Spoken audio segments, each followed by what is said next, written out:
चलो भैया હવે અહીંયા ધ્યાન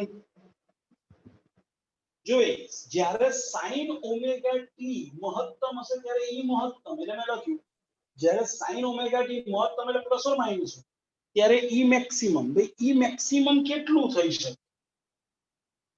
માટે e મેક્સિમમ એનો e0 કહી દઉં છું ઇઝ ઇક્વલ ટુ તમે જોઈ શકો છો નવાબ રહેશે sin omega t plus or minus 1 લઈ લો તો e મેક્સિમમ ની વેલ્યુ નવાબ રહી છે ભાઈ નવાબ તો અચળ છે એનો અર્થ એવો થયો કે તમે નવાબની જગ્યાએ e0 લખો તો ચાલે જ્યાં e0 એટલે નવાબ એ આપણે યાદ રાખીશું તો હવે ગતિકીય સોરી અહીંયા એસી જનરેટરમાં ઉત્પન્ન થયેલ પ્રેરિત EMF નું સૂત્ર હવે શું થશે જુઓ E બરોબર નવાબની જગ્યાએ e0 sin ઓમેગા t આ ક્યાં મળશે તો કે આ કાર્બન બ્રશ જોડે જે બંને છેડા છૂટા જે વાયર ત્યાં આગળ તમને આ મળશે એની સાથે તમે બાહ્ય પરિપથ જોડી લો એટલે તમને વીજ પ્રવાહ પણ મળવા મળશે ઓકે ભાઈ E E0 sin omega t સમીકરણમાં ઓમેગા કે તમે ગુચલાને ઓમેગા જેટલી કોણીય આવૃત્તિની ભ્રમણ આપો છો એ કોણીય આવૃત્તિ અથવા કોણીય ઝડપ દર્શાવે છે પણ આપણે જાણીએ છીએ કે omega is equal to 2 pi mu જ્યાં મ્યુ એટલે આવૃત્તિ હવે આપણે મ્યુ ચોપડીમાં મ્યુ લખે છે આપણે f લખવું તો f લખવાનો આવૃત્તિ પણ નીચે સ્પષ્ટતા કરી દેવાની જ્યાં મ્યુ અથવા f એ ગુચડાના ભ્રમણની આવૃત્તિ છે એટલે જો તમારે આવૃત્તિના સ્વરૂપમાં લખવું હોય સૂત્ર તો આપણે લખી શકાય e બરોબર e0 sin 2 પાઈ f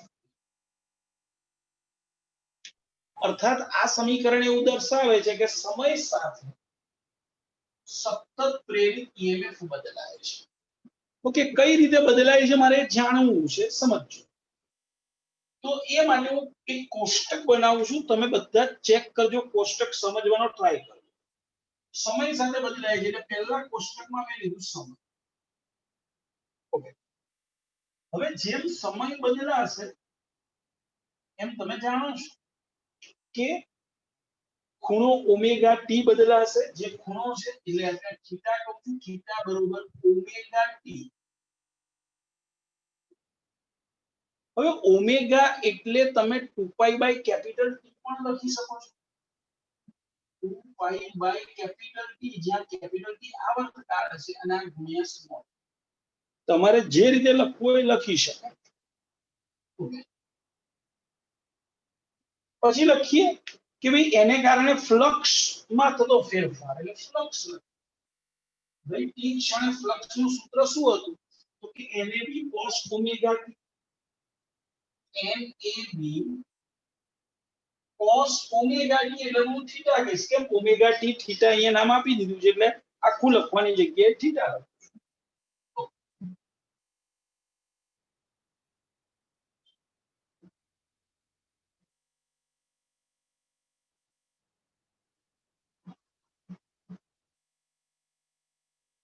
પછી આપણે લખીએ પ્રેરિત EMF ભાઈ પ્રેરિત EMF નું સૂત્ર આ રહ્યું E બરોબર E0 sin ઓમેગા t ની જગ્યાએ થીટા ઓકે ચાલો શરૂઆત કરીએ પેલા લઈએ t બરોબર 0 ક્ષણે વાત ચલો t બરોબર 0 તો તમે અહીંયા આગળ t ની જગ્યાએ 0 મૂકો તો t ની જગ્યાએ 0 મૂકો તો 0 ગુણ્યા ઓમેગા એટલે 0 એટલે થીટા ની ચલો થીટા 0 તો અહીંયા શું થશે લક્ષમાં ઓકે cos 0 એટલે 1 that means flux maximum NAB phi maximum કહેવાશે, કારણ કે cos 0 1 છે માટે. ઓકે, એ વખતે બે છેડા વચ્ચેનું પ્રેરિત EMF શું મળશે? તો કે બે છેડા વચ્ચેનું પ્રેરિત EMF બે થીટાની જગ્યાએ 0 છે. sin 0 એટલે 0, ધેટ મીન્સ બે છેડા વચ્ચે કોઈ પ્રેરિત EMF નથી. ઓકે, અર્થાત અત્યારે કોઈ પણ પ્રકારનો વીજ પ્રવાહ મળશે નહીં. હવે આપણે ગુજરાતનું ભ્રમણ આપી રહ્યા છે. આવર્તકાળના ચોથા ભાગ જેટલા સમયની વાત કરીએ. ભ્રમણ દરમિયાન T/4 સમય. તો ચલો થીટા શું થશે? તો જો મેં થીટા બરાબર સૂત્ર લખ્યું છે 2π/ કેપિટલ T ગુણ્યા સ્મોલ t. એટલે સ્મોલ t ની જગ્યાએ આપણે શું લખવાનું છે? T/4. જો tt ઉડી ગયા એટલે π/2 રહ્યું.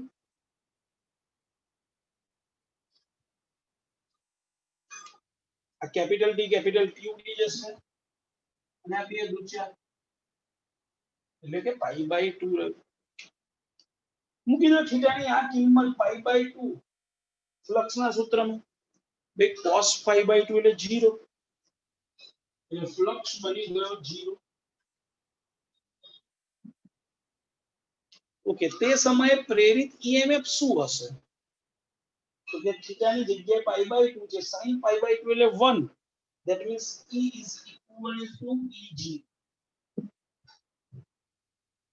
અર્થાત 0 થી T/4 સમયની અંદર પ્રેરિત EMF નું મૂલ્ય 0 થી E0 છે. ઓકે, હવે પ્રેરિત EMF આપણને અહીંયા મળતું બે છેડા વચ્ચે આ કાર્બન બ્રશ બતાવ્યા મેં ખાલી આકૃતિમાં અત્યારે. આને A કહી દો, આ છેડાને, અને B. તો તમને જે કંઈ મળે A અને B વચ્ચે મળે. હવે A અને B વચ્ચે E0 જેટલો EMF અત્યારે મળેલો છે. તો નેચરલ વસ્તુ છે, EMF એટલે વીજ સ્થિતિમાનનો તફાવત. એટલે એક છેડાનું વીજ સ્થિતિમાન વધારે હોય અને એકનું ઓછું. જેનું વધારે હોય એને આપણે ધન કહીએ અને જેનું ઓછું હોય એને ઋણ કહીએ. હું ધારી રહ્યો છું કે એનું વીજ સ્થિતિમાન વધારે અને B નું ઓછું છે. That means અત્યારે 0 થી T/4 સમય દરમિયાન સતત એ છેડો પ્લસ છે અને B છેડો માઈનસ. અને પ્રવાહ હંમેશા વધારે વીજ સ્થિતિમાનથી ઓછા વીજ સ્થિતિમાન તરફ જાય. એટલે એમાંથી નીકળીને પરિપથમાં જઈને B માં પાછો આવતો હશે. ઓકે, હજી T/4 સમય એડ કરો.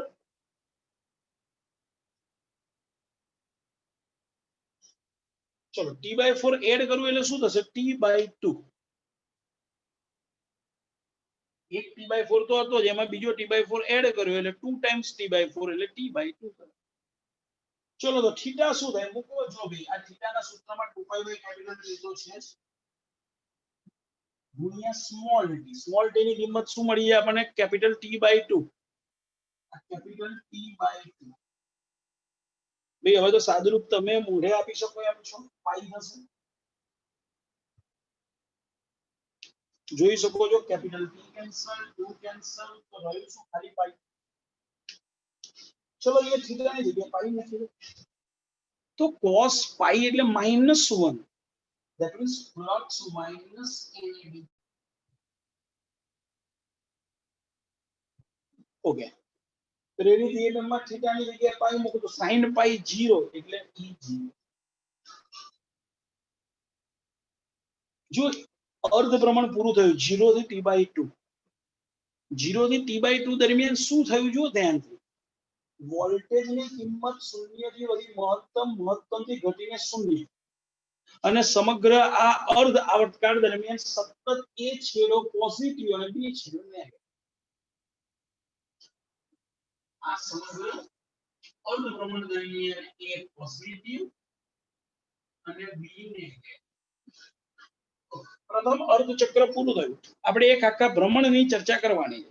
પહેલા મેં શું લીધું? 0, પછી શું લીધું? T/4, પછી શું લીધું? T/2, હજી ત્રીજો T/4 એડ કરો એટલે 3T/4 થયો. હવે t ની કિંમત 3T/4.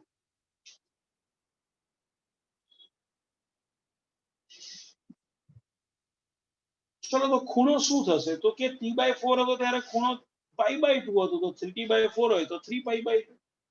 જેને ના ખબર પડે એને મારી જેમ સાદુરૂપ આપવાનું કે ભાઈ આ થીટાના સૂત્રમાં 2 pi by capital T small T ની જગ્યાએ 3 pi by 4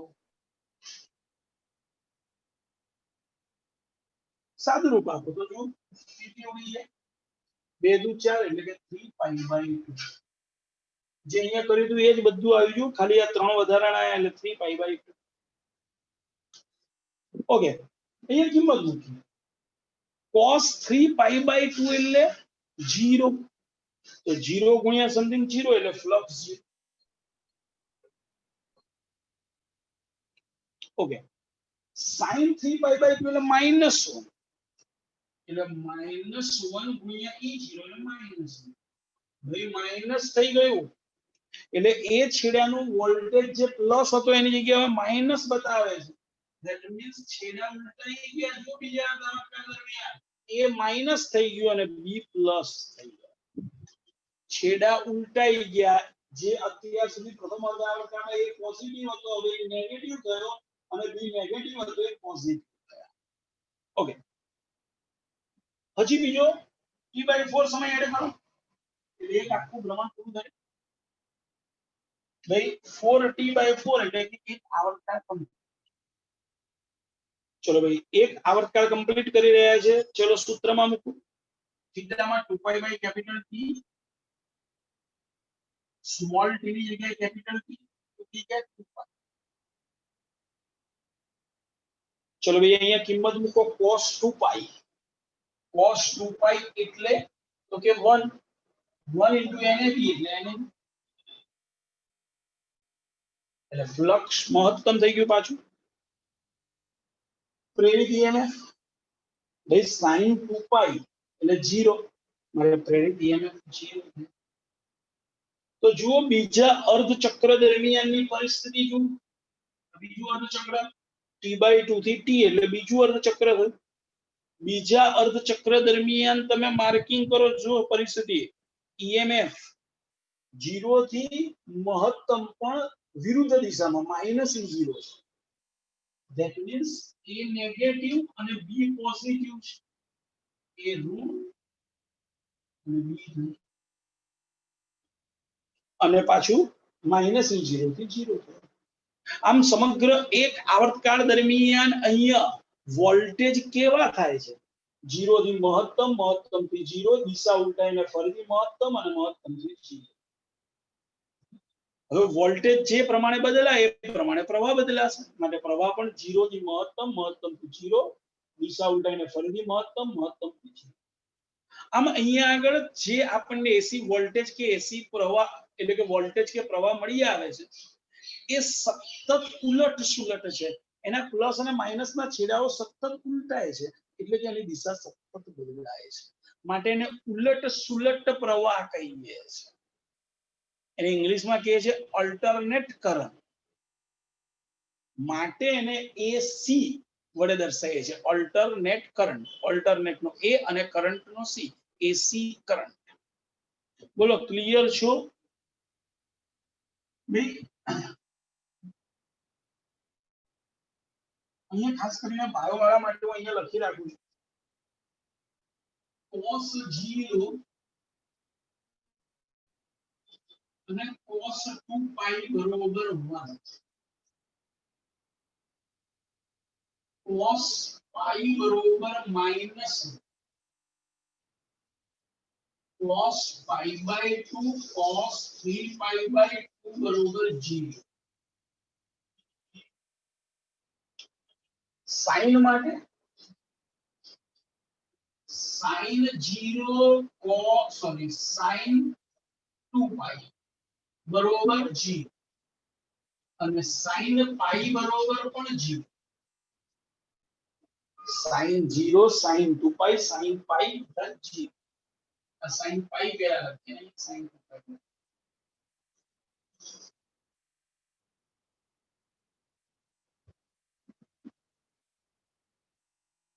sin 0 sin pi sin 2 pi 0 sin pi by 2 1 અને sin 3 pi by 2 minus આમ તો ઓલરેડી આ બધું તમે 11th ની અંદર યાદ રાખેલું જ છે બાયો વાળા. એમ છતાં અહીંયા આગળ વારે ઘડી આ કિંમતો બોલતો હતો, મને એવું લાગ્યું કદાચ કોઈને ના ખબર હોય તો એટલે મેં અહીંયા લખી રાખ્યું છે. ઓકે ભાઈ, આ એસી વોલ્ટેજ વિરુદ્ધ જો સમયનો આલેખ દોરીએ તો હવે આ વોલ્ટેજને આપણે બોલીશું એસી વોલ્ટેજ. ઓકે, એનો આલેખ દોરીએ તો આલેખ કેવો હોય?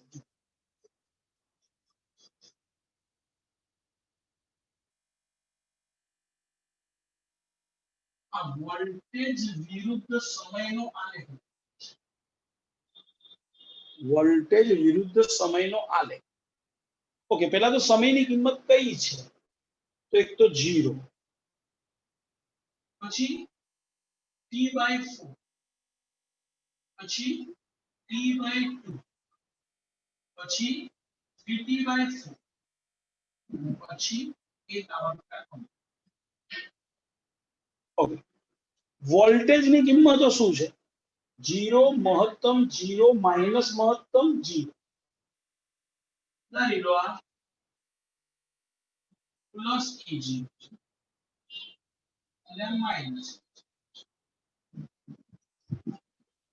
ચાલો હવે આને જોડે સમજો. પહેલો t બરોબર 0 એ વોલ્ટેજ 0. t 0 ત્યારે E0 એટલે પહેલું બિંદુ ઉગમ બિંદુ.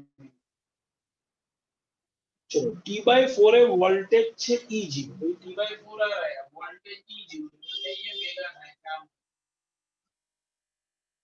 t/4 એ વોલ્ટેજ 0 એટલે આ બંને અહીંયા ભેગા થાય. પછી t/2 એ 0. ભાઈ આ t/2 એ વોલ્ટેજ 0 એટલે અહીંયા પરિસ્થિતિ.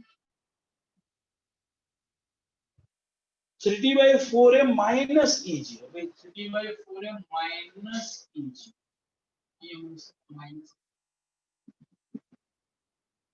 અને t એ પાછો 0.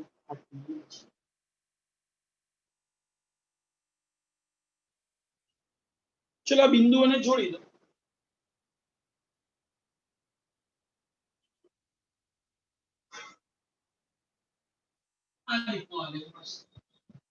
હમણાં મેથ્સ વાળા તો તરત ખુશ થઈ જશે, સાહેબ આ તો સાઈન વક્ર જ છે, નેચરલ વસ્તુ છે. E બરોબર E0 sin થીટા છે એટલે સાઈન વક્ર જ આવે. પણ બાયો વાળાએ ગભરાવાની જરૂર નથી. આ આલેખ તમે સરળતાથી સમજી શકો છો.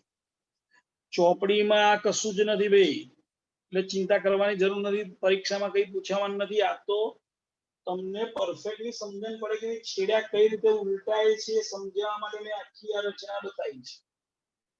એટલે તમને શું ચોપડીમાં નથી આપ્યું છે, પણ ચોપડીમાં છે ને આકૃતિ દોરીને આપી. આકૃતિ દોરવા જશો ને તમે તો કેટલું અઘરું પડશે. હું હમણાં દોરું છું એટલે તમને ખ્યાલ આવશે. એટલે પહેલી વસ્તુ તો તમે આ કોષ્ટક ખાસ લખી રાખજો અને આલેખ લખી. કેમ તો કે ચોપડીમાં છે જ નહીં, આ કોષ્ટક છે જ નહીં, આ આલેખ પણ નથી. તો તમારી જોડે હશે ને તો તમે ગમે ત્યારે પણ આ વસ્તુને સમજવી હશે ને તો તમે સમજી શકશો. ઓકે, હવે ચોપડીમાં શું છે એની વાત, એટલે એના માટે હવે હું આ ભૂસી નાખું છું, ધ્યાન આપજો. બોલો, પહેલા તો મને આમાં કોઈને ક્યાંય ન ખબર પડે મને પૂછી લો, જેથી કરીને હું આ ભૂસી શકું.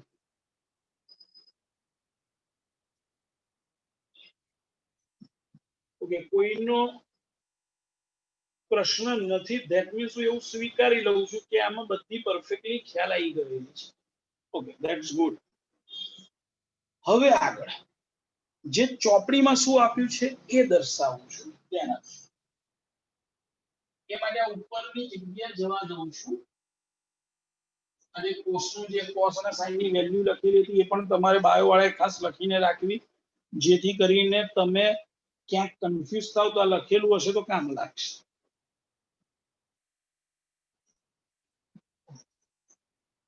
ચોપડીમાં શું આપ્યું છે બતાવું છું. ચોપડીમાં કંઈક આવું આપેલું છે કે ભાઈ આ ચુંબક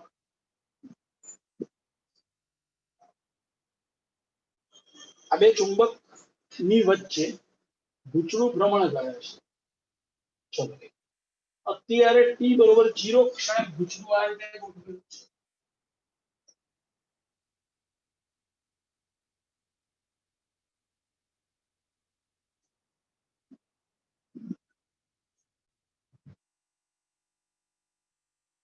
આ ગુચરાનું ક્ષેત્રફળ સદિશ કે ચુંબકીય ક્ષેત્રની દિશામાં ચુંબકીય ક્ષેત્ર પણ આ દિશામાં છે એટલે થીટા બરોબર 0 t બરોબર 0 ક્ષણે થીટા બરોબર 0 છે. આ પહેલી આકૃતિ જે આપણે અહીંયા બતાવી t બરોબર 0 ત્યારે થીટા 0 માટે em છે. આપણે અહીંયા લખવું તો લખાય em છે. આ ફર્સ્ટ. પછી ફરીથી અહીંયા જ આકૃતિ આ બે ચુંબક હવે ગુચરું આ રીતે બતાવેલું છે.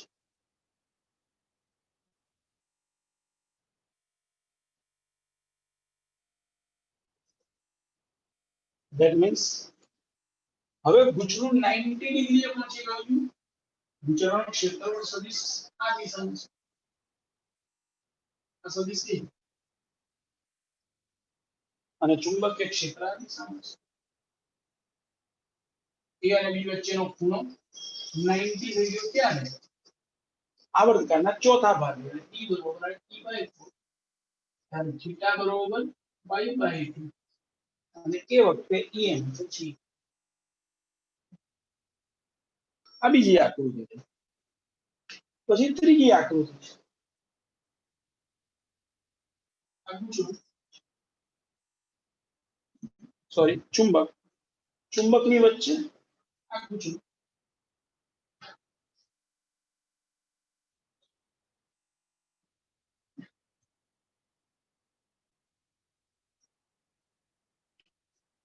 હવે ક્ષેત્રફળ સદિશ b ની વિરુદ્ધ દિશામાં જતો રહેશે. આ ચુંબકીય ક્ષેત્ર એટલે a અને b પરસ્પર વિરુદ્ધ થયા ક્યારે? t/2 સમયગાળ t બરોબર t/2 ત્યારે થીટા π થઈ ગયો. થીટા બરોબર π અને ત્યારે પ્રેરિત EMF પછી ઓકે. આ સમગ્ર ગતિ દરમિયાન આ a કહો અને આને b કહો એટલે આ a આ b આ a તો તમે જોઈ શકો કે ભ્રમણ દરમિયાન સમગ્ર આ એક 0 થી t/2 થયું એ દરમિયાન સતત a પોઝિટિવ છે. ઓકે. હવે આકૃતિ નંબર 4 3t/4 માટેની વાત.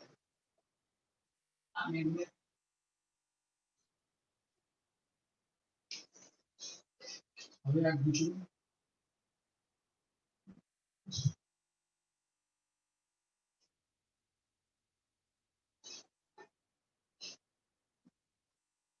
હવે ચુંબકીય ક્ષેત્ર નીચે તરફ છે. ચુંબકીય ક્ષેત્ર અને બીજી દિશામાં છે. ખૂણો થઈ ગયો 3π/2 ત્યારે t બરોબર 3p/4 સમય ખૂણો 3π/2 t/4 ખૂણો 3π/2 અને ત્યારે આ e માઈનસ e. આ ચોથી આકૃતિ હતી અને હવે આવે પાંચમી આકૃતિ એટલે આની આ છે. આ આકૃતિ નંબર 5 પણ થઈ શકે. t બરોબર કેપિટલ T સમય ફરીથી આની આ જ કન્ડિશન. હવે તમે વિચારો કે પરીક્ષામાં આ રીતે આકૃતિ દોરીને તમે 5 આકૃતિ દોરીને સમજાવવા જશો તો તમને કેટલું અઘરું પડે. કારણ કે આકૃતિ દોરવામાં સહેજ નાની અમથી ભૂલ તો અહીંયા આગળ આખી તમારી મહેનત પાણી.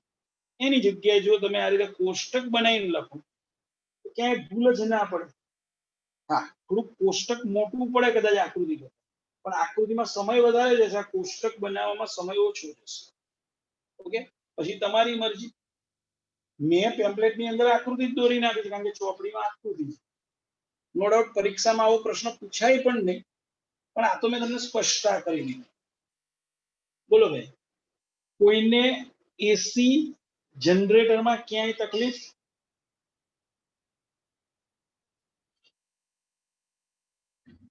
ઓકે, હવે સૌથી મોટો પ્રશ્ન તો એ આવે કે સાહેબ આ ઉચલાને ભ્રમણ આપવાનું છે, તો એ ભ્રમણ જે આપશે એ કઈ રીતે અપાય? તો એની વાત ભાઈ, એક મેથડ એવી છે કે ધારી લો કે આપણે ડેમ પર બાંધી લઈએ.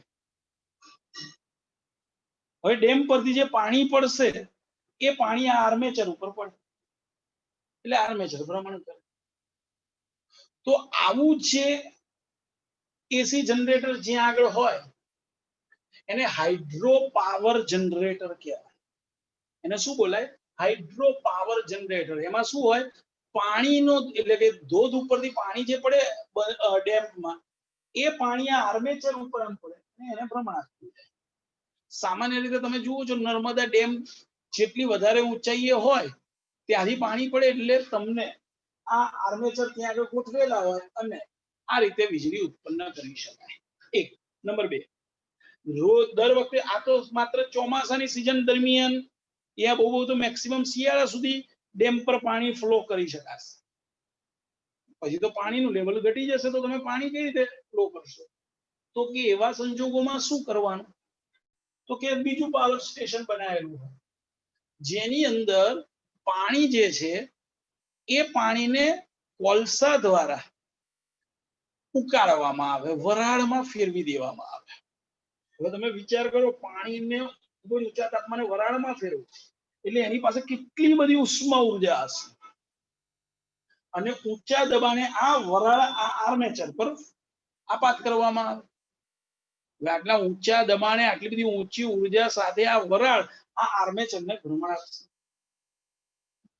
અને એના દ્વારા આપણે આ EMF મેળવી શકીશું. આવા પાવર સ્ટેશનને બોલાય thermal power station, thermal power generator. આપણે જે અમદાવાદની અંદર જે પાવર સ્ટેશન છે એ થર્મલ પાવર સ્ટેશન કહેવાય. સાબરમતી આગળ તમે જે જુઓ છો ટોરેન્ટનું પાવર સ્ટેશન, તમને બે મોટા ત્યાં આગળ જે ડેમ જેવું તમને જોવા મળે છે એ ડોમ બીજું કઈ નથી, એની અંદર પાણી સતત ગરમ કરવામાં આવે છે અને એની વરાળ ત્યાં આગળ આપાત થતી હોય છે. ભાઈ આ બળતણ માટે કોલસા જોઈશે, એટલે કોલસાનું પ્રમાણ તો ઘટતું જાય છે અને અમુક જગ્યાએ જ મળે છે. બીજું, કોલસા વધારે પડતા દહન થાય અને સામે ઉષ્મા ઉર્જા મેળવવા માટે વધારે સમય પણ જશે. એની જગ્યાએ હવે આપણે અણુ રિએક્ટરનો ઉપયોગ કરીએ છીએ, ન્યુક્લિયર પાવરનો ઉપયોગ કરીએ છીએ કે ન્યુક્લિયસ ને તોડીને પુષ્કળ પ્રમાણમાં ઉર્જા આપણે મેળવીએ છીએ અને એના દ્વારા આને ભ્રમણ આપીએ છીએ. તો એને બોલાય ન્યુક્લિયર જનરેટર. ક્લિયર? એટલે તમે શેના દ્વારા ભ્રમણ આપો છો એને આધારે એનું નામકરણ થાય. કે સામાન્ય રીતે ભારત જેવા એશિયાઈ દેશોમાં આજે ભ્રમણની આવૃત્તિ જે છે 50 હર્ટ્ઝ રાખવામાં આવે છે. આવૃત્તિ કેટલી હોય છે? 50 હર્ટ્ઝ, એટલે કે 1 સેકન્ડમાં એ 50 વાર ભ્રમણ કરે છે. પણ અમેરિકા જેવા કેટલાક યુરોપીય દેશોમાં એની ફ્રીક્વન્સી 60 હર્ટ્ઝ રાખે. ભારત દેશમાં ફ્રીક્વન્સી કેટલી છે? 50 હર્ટ્ઝ. આપણા ઘરમાં જે એસી કરંટ આવે છે એની ફ્રીક્વન્સી 50 હર્ટ્ઝ છે, પણ અમેરિકા જેવા દેશોમાં તમે જાઓ તો ત્યાં ફ્રીક્વન્સી 60 હર્ટ્ઝ. ભાઈ બોલો, ક્લિયર છો? ખબર પડે ભાઈ દરેકને? આ સાથે આ ચેપ્ટર કમ્પ્લીટ, એની થિયરી બધી જ પૂરી. ઘણીવાર ક્વેશ્ચનમાં એવું પૂછવામાં આવે કે ધારી લો કે અહીંયા આગળ એસી જનરેટરમાં 100 મેગાવોટ પાવર ઉત્પન્ન થાય છે. કેટલો પાવર? 100 મેગાવોટ અથવા 500 મેગાવોટ રાખો છો, જે સામાન્ય રીતે તમને 500 મેગાવોટ જેટલું વીજળી ઉત્પન્ન કરતું પાવર સ્ટેશનની મેં વાત કરી. 500 મેગા એટલે 500 ગુણ્યા 10⁶. હવે આટલો પાવર શું કરી શકે? તો કે ધારી લો તમારી જોડે 100 વોટના બલ્બ છે,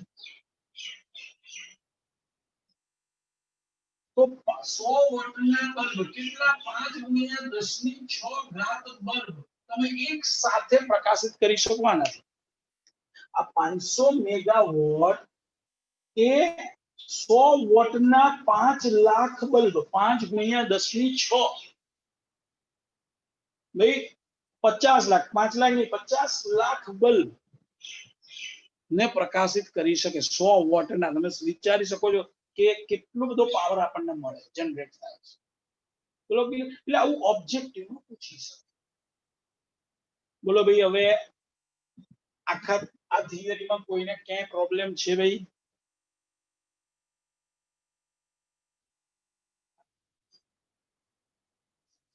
ઓકે, તો આ સાથે ચેપ્ટર નંબર 6 ની થિયરી બધી જ કમ્પ્લીટ. આમાં આપણે ખાલી ઘુમરી પ્રવાહ એડી કરંટ જે છે એ કેન્સલેશનમાં હતું. એમ છતાંય મેં તમને એ શું છે એની સ્પષ્ટતા કરીને પછી આપણે આગળ ગયા હતા. ઓકે, હવે આના દાખલાઓ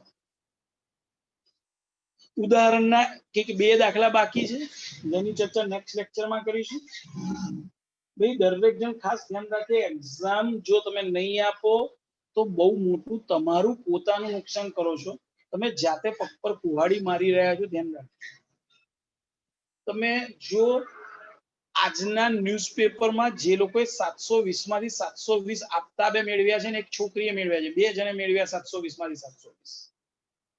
અને જે છોકરીની ઉંમર નાની હતી એટલે એને રેન્ક 2 આપ્યો. તમે જોયો વિશ્વાએ મને પ્રશ્ન કર્યો હતો કે સાહેબ 2 જણના 720 માંથી 720 છે, એમ છતાં આફતાબને રેન્ક 1 કીધો અને પેલી છોકરીને રેન્ક 2 કેમ કીધું? એ છોકરી છે એટલે? તો કે ના, એને રેન્ક 2 કેવા પાછળનું રીઝન છે કે નિયમ એવો છે કે જેની એજ નાની છે એ સેકન્ડ નંબરમાં આવે ને જે ની એજ વધારે છે એટલે કે એના કરતા 1 વર્ષ મોટો હતો માટે એને નંબર 1 મળ્યો. એટલે એને રેન્કમાં પહેલો આપ્યો અને પહેલાને રેન્કમાં પેલી છોકરીને બીજો આપ્યો. આ નિયમ છે જ. ઓકે, તમે એ લોકોનું વાંચશો ને તો એ લોકોએ સ્પષ્ટતા કરી છે કે સતત પ્રેક્ટિસ એમને આ તરફ લઈ ગઈ. મેં એ લોકોના ઇન્ટરવ્યુમાં વાંચ્યું કે શરૂઆતમાં સ્ટાર્ટિંગમાં એ લોકોના રિઝલ્ટ બહુ જ ડાઉન હતા. તમે એ લોકોના રિઝલ્ટ સ્ટાર્ટિંગમાં જુઓ ને તો નીટની અંદર 720 માર્કની એક્ઝામ હોય તો એ 70% માર્ક લાવી શકતા હતા. પણ સતત પ્રેક્ટિસ એમને 100% પર લઈ ગઈ, 70 ના 100% પર પહોંચાડી દીધા. માટે પ્રેક્ટિસ વગર કશું શક્ય નથી ભાઈ.